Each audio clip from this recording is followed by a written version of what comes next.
Hello, welcome. This is Infosynthesis. I am Osando Bono, your host. Today we'll be discussing the Middle East. And with me is Mr. Namdi Elekwachi. He is, of course, as you know, a historian and a political and current affairs analyst. Namdi, you're welcome to Infosynthesis. Thank you, Osando. Thank you for having me. Good day, viewers. On the 13th of June, Israel launched an unprovoked attack, as some may want to say, a preemptive attack on Iran. I ask, does Israel have the right of way to violate another country's sovereignty? Thank you so much. No country under international laws, no country has such rights. Not even Israel, not even America. But we know the assumption in international relations, right is might, the realist assumption that right is might. Often you begin to see states who feel that they are nuclear powers or that they have the arsenals or maybe odds of war are favoring them. Then you begin to see them, whether preemptive, whether any form of offensive attack. But we've also seen that Israel not only recently have attacked Iran, but they have also in the past launched missiles into Lebanon, into Iraq, into Yemen. Can one then say that Israel has taken it upon themselves to always show that might is right? No. When you look at the attacks Israel carries out in these countries you mentioned, you see that, yes, we may say that they are firing missiles or their war arsenals into these countries, but the understanding behind it is that there are proxies. Israel seems to be fighting a lot of Iranian-backed groups, like the Houthi rebels in Yemen, which you mentioned, of course, and then Hezbollah, which you mentioned in Lebanon. Southern Lebanon is close to northern Israel. Then you also have Iraq, where you have Shia militia. Don't forget, Shia is the version of Islam popular in Iran. You have a lot of Shia militia and mercenaries in Iraq. And whenever there is a supposed or a perceived attack from either of these groups, Israel does what? Israel begins to fire, begins to pound, and in most cases, the law of proportion or warfare or in international relations or in warfare, even in the laws of war, there is what is known as proportionality.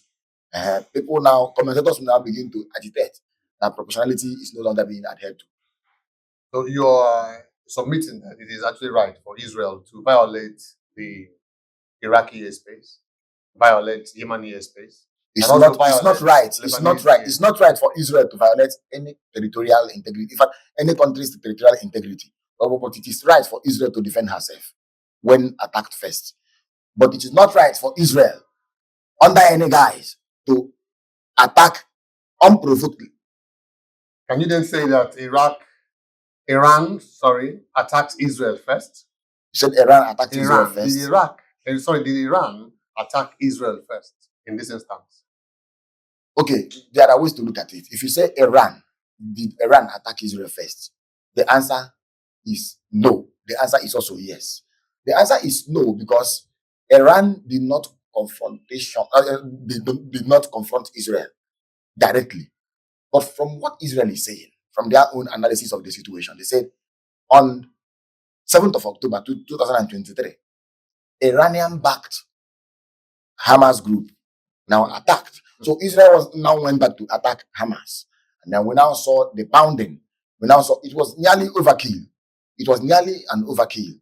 We now saw the pounding. We now saw how, in fact, very excruciating. We all saw the graphics. We saw the pictures. We saw in fact, everything was there for the optics. We saw children, attacks at hospitals, attack civilian population, attack.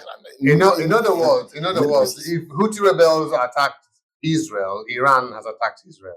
That is the understanding If behind Hezbollah attacks Israel, Iran has attacked it. that is proxy war. That is proxy war. And you did say also, even America, let me also tell you this. Sorry. You just mentioned that according to Israel. Mm. What about according to Iran? Okay, now what about their own perspective? Now that is why it is important to draw this balance. What Iran would say, and what Iran kept saying, was that it did not do anything to Israel. Absolutely. Before Israel struck. Absolutely. Before Israel struck. Now, if you look at the position of Israel, Israel is saying, we've been fighting these wars. Whether you call, in fact, the wars had come under different names. Intifada, whatever it was called. We've been having this diversionary war from 1948 self-proclamation of independence. We've been having this war. We've been having these wars. So these wars are motivated by Iran, which Israel thinks that the axis of the wars are motivated by Iran. The attacks Israel perceive to be coming to their end. I love the word perceive. Yes, they perceive to be coming to their end, and the way they are seeing the attack, and they are saying the attack is sponsored or backed or being carried out by Iranian-backed groups. So Israel begins to attack these groups. Iran also begins to do what? Issue threats to Israel. Don't forget, Iran begins to issue threat to Israel. Don't forget also that Iran not actually use the word annihilate. And actually use the word Zionist. Then don't also forget that Israel has also deployed her own semantics too. I follow the point. So don't also forget that when we say proxy war in the Middle East, it's not just about Israel is also fighting proxy war in the interest of America in most cases. It is just there. But we must also understand why the wars in the Middle East. That's the question we are not asking. Because the Middle East is the region of the world that has this intersection of about 3 continents. Africa, if you talk about MENA, MENE, Middle East, North Africa, you have Africa. And if you talk about Greater Middle East, you will even come down to Sudan. Then you talk about Europe.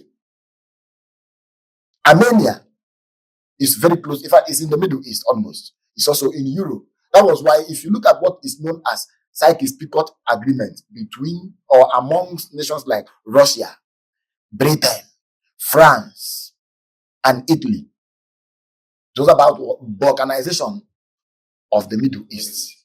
When France got Lebanon, Britain got Palestine and Iraq, and Russia got Armenia, and Italy got some parts of Turkey, because it used to be under Ottoman Empire before it became a mandate of the British. I'm talking about Palestine. So if you look at it, you see that apart from that strategic location, about 50% of the reserves of world oil are there. Then they control about 31% of the sales. Then even gas is also there. Then world religions, we are talking about Middle East, has 3 leading or 3 most popular religions, or the Abrahamic faiths: Islam, Christianity, and Judaism. Then you talk about the history of this place. It's also key. Then, apart from oil, you also talk about strategic partnerships with America and the other interests may have in the Middle East. Still on the interests that other players may have. The attacks from Israel against Iran that began on the 13th of June happened because Israel said that they want to prevent Iran from enriching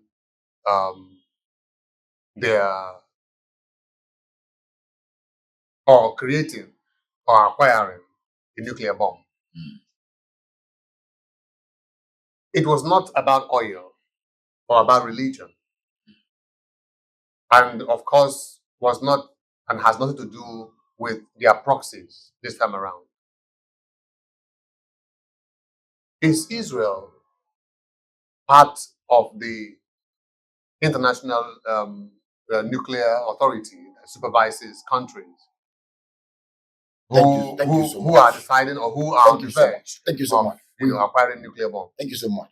There is an arm of the United Nations known as IAEA, International Atomic Energy Agency. It is an arm of the United Nations that supervises, that monitors nuclear programs like this to see whether it is peaceful or whether it is hostile. Then the question you said the attack has nothing to do with oil. It has something to do with oil.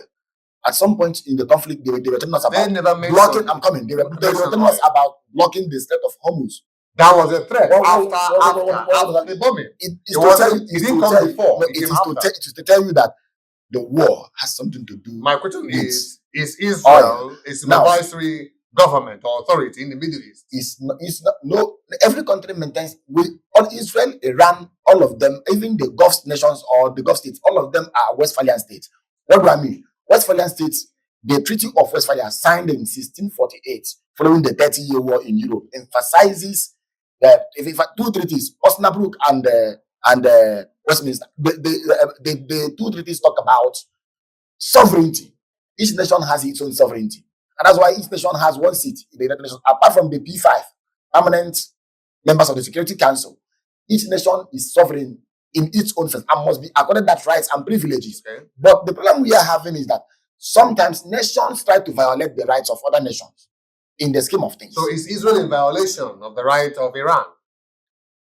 Israel could be violating the rights of Iran if just what we are seeing now, and I want us to understand this, the last of this war has not been heard. Don't forget, even Iran recently has not been allowing the IAEA to see or inspect its program. Then we've not known what motivation of Israel is. It could be, don't forget that in most cases, nations have actually relied on propaganda to execute wars. Who knows? My question is it right for Israel to bomb Iran? You've asked this question before. I said no nation has got that right to violate the territorial integrity of another state. Because when you are violating, when you make that statement that you are in control of another nation's airspace is their territory. It means you are violating their integrity unless there is a potential threat to you.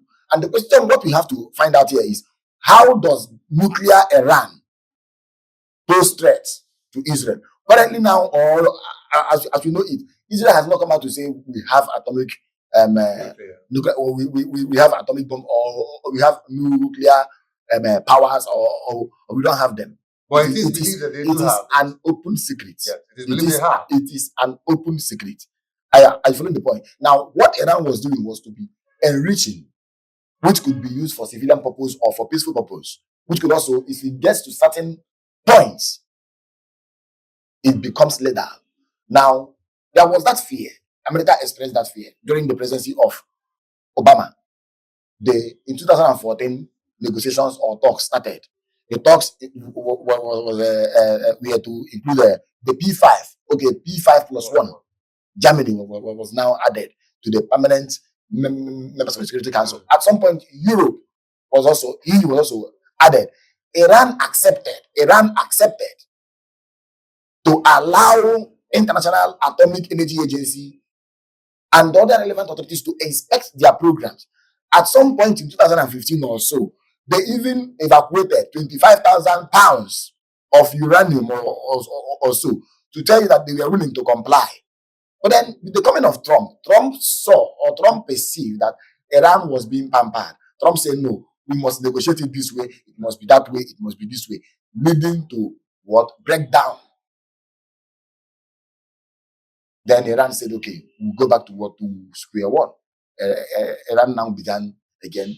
Now, wouldn't even allow IAEA. Don't forget that at some point, International Atomic Energy were saying that they couldn't allow us to come to inspect or do whatever. Then, we must also forget what American head of intelligence said. According to her, Iran could be enriching her nuclear program, but we cannot be sure that it is what? It is for war purpose. So Israel felt threatened. And don't forget also that the fear Israel has, I want to tell something. Yes, the fear Israel has is because Israel feels that even if Iran should acquire this military capability to destroy it, it's not about Iran. It may be from the Houthis, it may be from where. But again, you just mentioned that Israel had fear. Yes. Now, what are these fears? A fear that Iran Let me tell you having, the fears. I'm coming, having a nuclear bomb poses a threat to them, when it is, of course, common knowledge that Israel at the moment obviously appears to be a threat to most of the countries in the Middle East, except those who have some level of strategic partnership with America. How is Israel a threat? Oh, obviously, How because is Israel a threat to those people? they are a threat to interests in the Middle East. For instance, Israel, unprovoked, would always bomb countries like we just mentioned, Lebanon, bomb countries like Yemen, bomb, yes. These are other territorial. I want to say something. These are other, I want to say something. other territories. And nothing will come out of it. You see, that of course is a threat. I may not know if you feel it's a threat, but obviously that's what it is. Let me say this. If you say unprovoked, I have yet. Maybe there could be cases, but I have yet to see. But when you say there is a provocation, but the reaction in terms of what the laws of war say, proportionality, that Israel is now launching more disastrous force, because we saw it happen in Hamas. Don't forget, Palestine, or Hamas rather, attacked Israel on 7th of October, the one that happened recently, 2023. But what someone like me believes is that when you begin to harvest the outcomes and the gains of war, you see that Israel might have done what? Visited more tragedy to perceived enemy than the enemy did. That's where I'm looking at it. So there are hardly situations that will arise when Israel will just begin to attack. But we know, and that's why we are not addressing the main thing. The main thing here is that region. Why is it important to these people? We might be talking about the history. Was Israel there before? We will come there. We will come there. But what I want us to establish clearly here is that Israel is not entirely who they claim they are, because if Israel has an apartheid state running, you just mentioned Hamas, and you're only talking about the attacks of Hamas on Israel, okay? But nobody's talking about the mental torture, the apartheid state that's happening in Israel. Nobody is talking about the dehumanizing and imprisonment of Palestinians. We stay away from calling them Palestinians. We just call them, people in Gaza or in the West Bank. They are Palestinians. They are Palestinians. And when they retaliate, or people who are sympathetic with them, it could be the Hezbollah, it could be the Houthis in Yemen, and when they choose to also probably help them retaliate, we now say that somebody in Iran is attacking Israel using proxy. That is my concern here. But then the next question now would be, while you were making your case, you did of course mention that every country has a right to defend themselves or retaliate when they are attacked.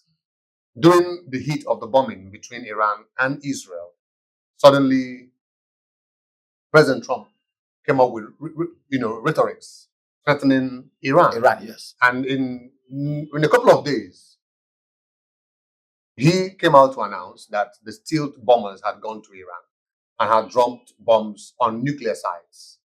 Was America attacked? And if they were attacked, were they retaliating proportionally? Thank you so much. The attack that happened, the attack by America on Iran, or the so-called attacks on Iranian nuclear sites, were unilateral. The Constitution of America is clear that the president shall rely on the express permission of the Congress. He must have congressional backing to commit America to a war. It happened during the First World War when President Woodrow Wilson was there. It was difficult for him to declare war on Germany because the Congress did not back him. He did not have congressional support. But what Trump did was, in fact, overreach. Trump overreached. Are you following the point now? So his attack, to me, was just his personal way of trying to influence the outcome of that war. Are you trying to say that the person of Trump is different from... In international relations, if you want to understand outcomes, if you want to understand actions on policies, you talk about individual level of analysis, state level of analysis, and systemic level of analysis. There are individuals whom you may have as president. Listen, you should know this. There are individuals whom you may have as president. It becomes problem. It becomes chaotic. There was Obama. Iran was actually complying. There was no problem. Then Trump came. Everything was reversed. I'm looking at it from either level. Yeah, but Now, you cannot say that Trump unilaterally dropped bombs in Iran off by himself or by himself. No. Yes, he did it.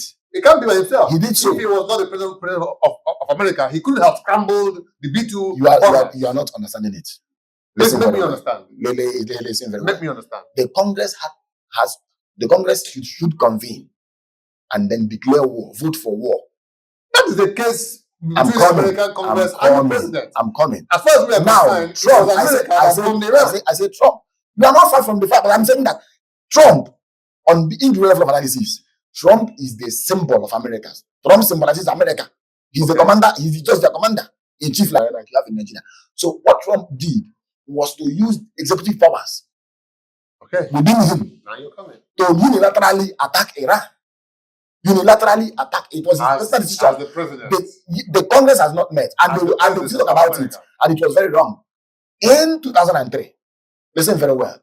Sometimes American Congress had been lied to, had been deceived, maybe through the effect of propaganda. In 2003, the Congress voted for the war in Iraq that led to the fall of Saddam Hussein. Later, a memo, a cable was intercepted between President Bush and Prime Minister Tony Blair. Prime Minister Tony Blair was writing to President Bush. He now wrote, "I will be with you, whatever." If you don't understand that, it simply means whether or not it was right, morally right or so, whether it has moral capital or not, I will be with you, whatever. And he joined that coalition. Many countries, many allies of the US declined to join the coalition. So America went, and we are seeing the outcome of that. In Vietnam, before the Vietnam War, American Congress passed what they called Gulf of Tonkin Resolution. The First World War, American Congress sat also to pass a resolution. Second World War, the same thing. But in this instance, Trump unilaterally did this thing. I find the point. So it is left for the Congress to say this is impeachable offense or not impeachable offense. It is their own internal matter. But what I'm saying is that Trump unilaterally did this because Trump has interest. What is his interest? He fears or he thinks that Iran is developing nuclear program capable of doing what? Shifting her interest. America has about 19 military bases in the Middle East. America is interested in oil there. America is also interested in everything that happens around there, including the exchange of cultures and what have you. America does military exchange of programs and then everything with not just Israel, with Jordan, with Saudi Arabia, with many countries there. So that's what America is trying to protect, because Iran, one, seems to be the power balance. In fact, Iran is the balancer.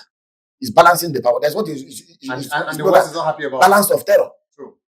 Balance of terror. Iran seems to be, and they show and they showcase it in that war. True.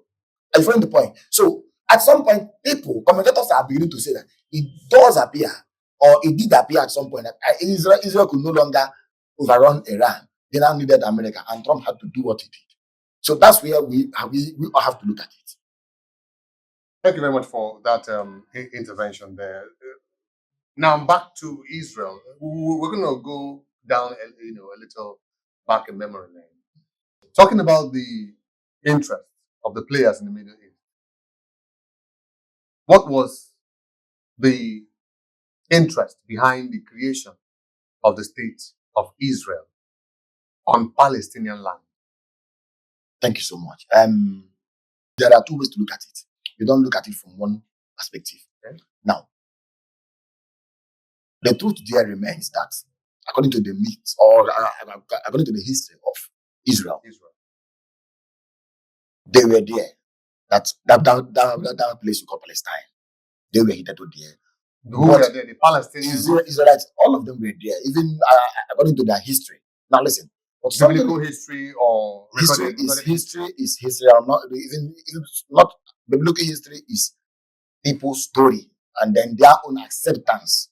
Their way of accepting whatever narration that suits their religious interest. Now, what I'm saying is that even before 1948 creation of the state of Israel, or that's the declaration of independence, there were only few Jews in present-day Palestine. But something happened. Israel or the Jews were scattered in Europe, in Argentina, everywhere, because of problem of maybe not being able or not absorbing or not being absorbed into the mainstream societies where they were. They suffered pogroms first in 1881 in Russia, 1881. Then they suffered in Argentina, in other places. Then sympathy started coming. In 1887, 1889, people like Theodor Hazel started coming together to say, let us begin this agenda. It was known as the Zionist movement, Zionism. This movement of returning our people to Palestine, where our history started. By that time, you have people who were there, of course. The Palestinians who were there, of course. That was happening gradually. There was no tangible thing to eat. Monies were voted, and then gradually there was that ideology that Palestine, that Israel will return to Palestine. In 1916, Britain already had an understanding. Don't forget that during the First World War, or after the First World War, Britain got Palestine as a mandate under the League of Nations, mandated territory or mandate. Now, Britain already had an agreement with Russia and France and Italy on how to do what, to organize that part of the world. Russia was to get, like I did mention before, Armenia. Italy was to get some parts of Turkey. France was to get Syria and Lebanon. Britain was to get Palestine and Iraq. That was in what was later known as Sykes-Picot Arrangement or Agreement, an accord of 1916. In 1917, a statement was issued by Lord Balfour, writing to the Zionist Federation in Britain. A one-sentence statement said, "The Majesty wishes with fervor to establish a territory or a state in the present Palestine for the Jewish people, it being that nothing shall be done to prejudice the religious, economic, and political rights of the non-Jews there." That was the beginning. That declaration was made. It bettered that understanding. Gradually, people were returning. Then, the First World War had actually given Palestine to Britain, and they were administered as mandated territory for the League of Nations. Then the Second World War happened. Hitler came and said the problem of the world was the Jews. Until we get them out, we cannot get anything right. He carried out his Holocaust from 1939 to 1945. 6 million Jews were killed. Think about pogrom of 1881. Think about other persecutions in the intervening period. And then the killing, the Holocaust. There were many camps, extermination camps. Auschwitz, Sobibo, name them. And the word sympathy became rife. They said, something must be done. Then the Zionist movement, or let me even say that the declaration started seeing manifestation. Now, Palestine was being controlled by Britain. But by 1948, remember, they were supposed to have two states. Palestine was supposed to be a state alongside Israel. But Britain quit the mandate on Palestine. Israel declared herself independent by 1948. And the word allowed that stood. To cut it a little, what influenced the decision for Palestine, given the fact that the Zionist movement also had other options of locations where they there was even a time they even thought about Uganda. They thought about Uganda. So don't even forget that the word Middle East was coined by an American seller and historian known as Lord Raphael Alfred Chayamaha. In 1902, he coined the word Middle East. Now, the truth there remains that Britain had interests. And the Jews, they had a lot of movements, a lot of that even became Mossad. I think they had Legunim or something like that. They even had stand. These were not regular military forces, but they were there as maybe left forces. They were even attacking Britain at some point, attacking other groups. So what informed the choice for Palestine, given the fact that they had other, locations around the world? Because the Zionist movement was already on. If you had followed my narrative here, you see that Zionism had better national consciousness or nationalist consciousness on the part of some Jews or on the part of Jews to return. On the part of Jews or on the part of Jewish people? The Jewish people. To return to Palestine. It has been there from the 19th century.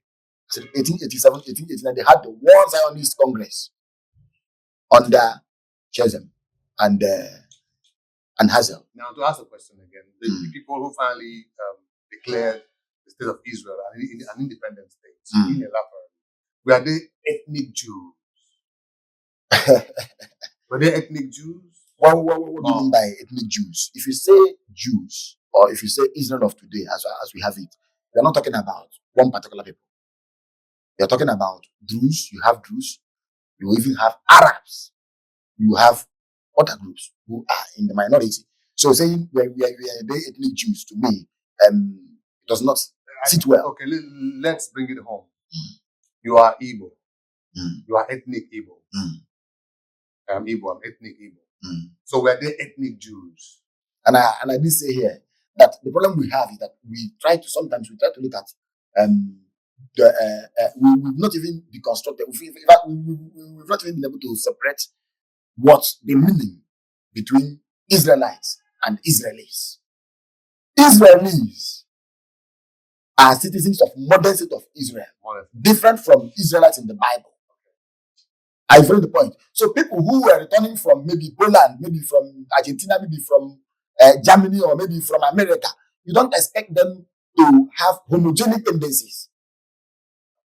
Cultures might have met, interface, and then all of that. So they are returned. But the most important thing is that there was that consciousness from the 19th century to say these people should be returned here to stop this persecution, this pogrom, this Holocaust. And that was what actually made it. Then when they now declared themselves, because of sympathies of the war, but then I should have expected that Palestine be allowed to exist, because it was there that nothing shall be done to do what? To prejudice their rights, their religious, political, economic rights. So I am happy that you're coming to this point now. The people who were persecuted around the world, wherever they lived, in Argentina, in Russia, in Italy, in France, today are persecuting the people that they met in the land where they came to take over.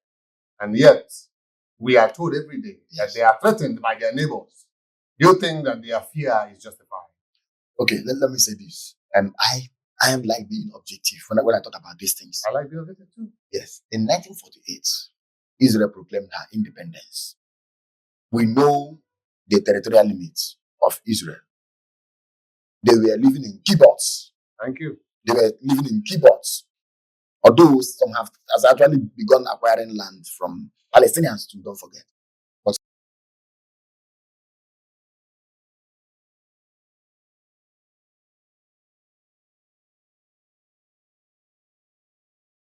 estimating Israel. So they declared war against Israel. Israel defeated them. But of course, I'm coming. Not alone.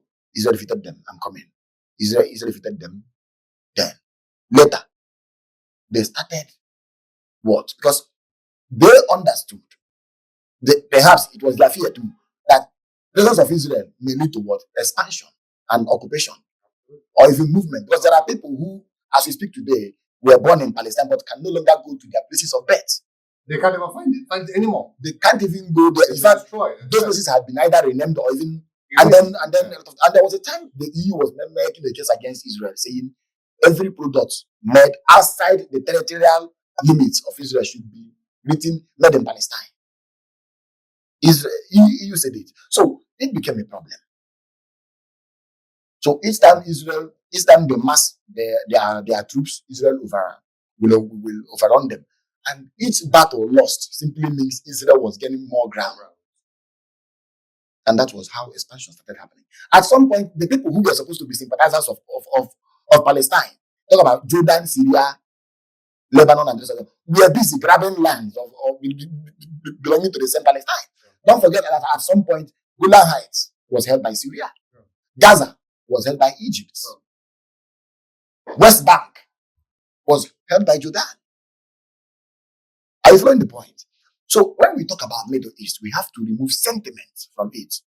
And we know that whenever Israel defeats or whenever Israel fights a war, it will expand beyond the keyboards, beyond the areas, in fact, going to where places that were supposed to be administered by the international system or even the UN. Because of what? That will bring us to something now, religious symbolism. Most of the traditional sites of the places, or even the assumed places, that they place, you even say the temple of Solomon, the grave of this, and then even where the patriarchs were buried, and then all those traditional sites, some of them are not in mainland Israel. Are you following the point? So by virtue of these wars and then all of that, Israel started expanding, and then we are now talking about what? Occupation, and then presence of Israel in certain places outside the 1948 or outside the even pre-1948 arrangement. Yeah, each time you talk about or you state that Israel fought the war and they won, you seem to try to submit that Israel did this single-handedly. But of course, you and I are aware of the constant support of America, of France, of England, consistently, even up until now.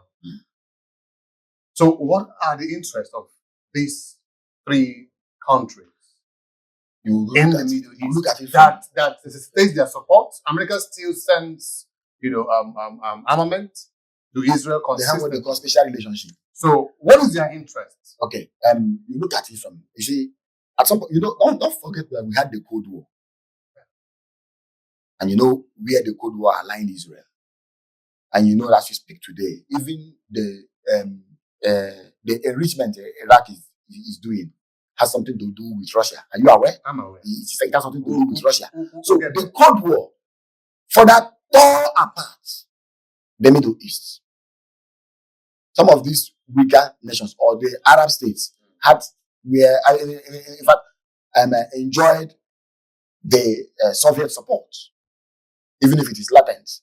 Then we know that the West was actually for Israel because of a lot of historical factors, and some of them are actually the economic factors. Because now listen, we used to have this oil in the Middle East.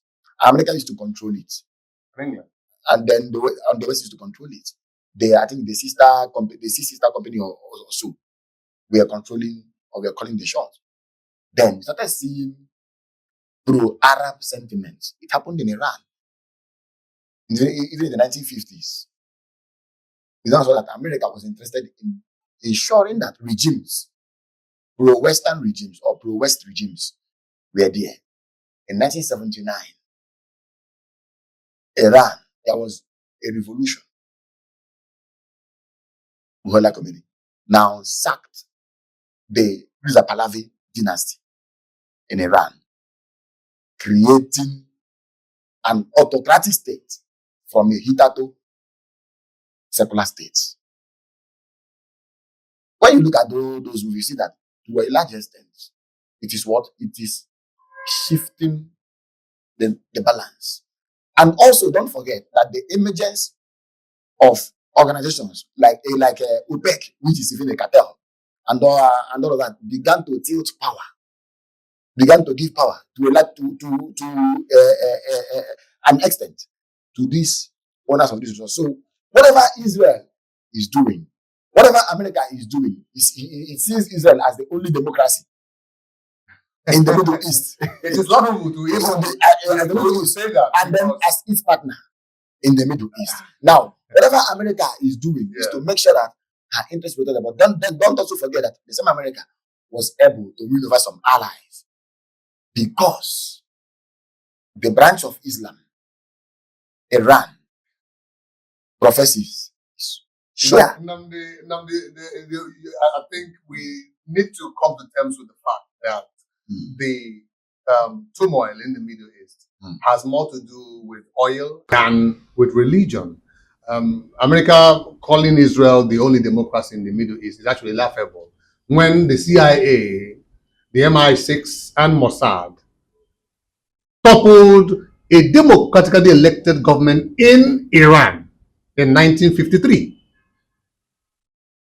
Does that make sense? That a Western power will now be calling a state created by them is that the first time, to be democratic? Or was that the first time? Now, why should they oust that particular government? Why? Because the then Prime Minister decided to nationalize the oil assets. The oil asset in Iran. Of Iran, yes. So can we remove the smoke screen of religion around this whole thing and focus on the economic interest? I told about the large oil reserves of the world. I am coming. I told about the large gas reserves of the world in the Middle East. Now, is not something of the world, or does it belong to people in that land? What is America's interest in having over 19 military bases around the Middle East, far away from their territory? That's what they call. If it's not economic, who are they protecting in the Middle East? If not, that's what they call strategic alliance. Strategic because it is to their interest. Fine. To preserve status quo, they want to preserve. To make sure that they keep taking away. To make sure that now, listen, there was a time, even the monarchs, certain monarchies in the Middle East, were found to be abusing human rights. But because they were allies. Is it the installed monarchs? I'm not talking about installed monarch. I'm talking about monarch. If you do know the monarchy in Saudi Arabia, how long do you think it has been there? So I'm saying there are monarchs or there are monarchical systems that have been or that have actually become known for violating human rights. But America doesn't do what? Try to look at it from that perspective because it has strategic relations with these countries. Because they are doing their bidding. Yes, so it happens. And that's why in international politics, you must understand this. And let me tell you this. There are no free riders. There are no free riders. Nothing is given for free. If America is building a base to protect you, as the case may be, they are interested in something. Are you following the point? And again, I said something that the reason why religion has to play a role here is that there is schism, Shiaism and Sunnism, and the West also, even Russia are also exploring that. I'm coming. It's a two division. That's why you cannot have the Gulf states. That's why you cannot have even the Arab League or any other organization that has ever existed work as one, come as one front. Because I don't want to go religious now. The interpretation of the script, some believe that the person who should succeed Prophet Muhammad should be from his lineage. Others believe it should not be from the lineage, it should be from within. That's a different thing entirely. I follow the point. So, religion, economy, military, even culture are key to what is happening in the Middle East. And for the purpose of what? Protecting her interests. Let me say it. America will not let up. America will not let up. They will keep doing it. So it's about the economy and not religion. You know why I have to say that? It's about economy. It's about economy. And less about religion. No, it's about economy. But there are other driving factors that are even military. To protect this economic interest, there is a military option basis being built. Then to further drive the divide, there is what? Emphasis on who is this and who is that, and then you begin to give a lot of interpretations to people's views or even their own religious perceptions. So a lot of things are driving the conflict in the Middle East, and take it from me, not just one. Even Russia, they also have their own interests, whether they were Soviet before or whatever. Today. Even Britain also has its own interests. Even Israel too has its own interests. Even Iran too has an interest to protect. Let's face facts. Now, talking about if we should, because if you understand what you see, there was a time even this Iran, There's what is known as Iran-Contra affair, and I want you to go and read it. Iran-Contra affair. You see that even in the midst of war, you can actually relate with your enemy. Absolutely. That could be just interest. Iran-Contra affair. It's just about interest America has. And if you have to say America remove this regime, it's not. It didn't start today. France and this, we are also doing it in Africa. All of them. I feel the point. We in the 80s we all remember the case of Noriega, Manuel Noriega of Panama, the Panamanian president. So what I have to say is that if you are looking at Middle East, you look at it from the perspective of one, what Middle East symbolized to the world, or what that part of the world symbolizes to the world. I'm saying that greater reserves of gas, fossil fuel, yes, and oil here. Economic interests. How do you protect it? You protect it. You bring in other things to protect, to secure that economic interest. That's what is happening in the Middle East.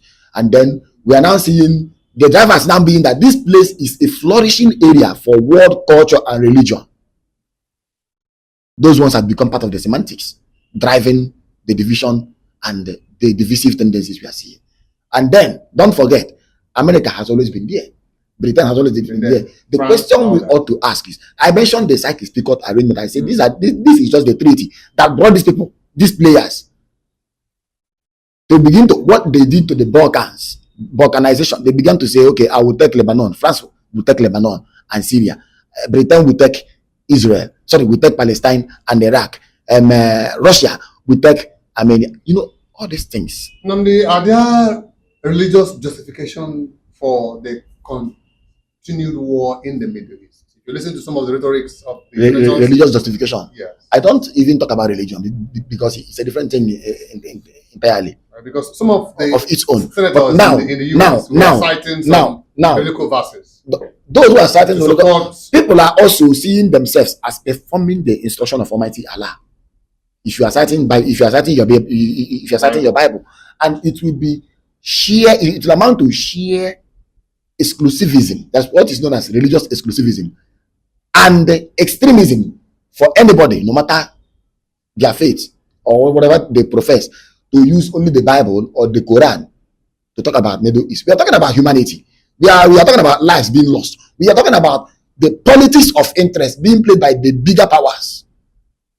We are talking about something that has, for years, there are many resolutions of the United Nations Security Council. There are many resolutions or even agreements adopted at the General Assembly level. There are many international laws and then instruments that these interests are disobeying. Even Israel is disobeying. Even Iran is disobeying. All of them are doing just to make sure. So the Middle East has become a confluence of factors. Thank you very much, Mr. Nandi Lobashi. The Middle East has become a place of confluence of interest. It's still Infosynthesis. I remain your host, Osondo Bono. Make sure you follow our page, like, and share. But most importantly, I would love to read your comments in the comment section. Bye.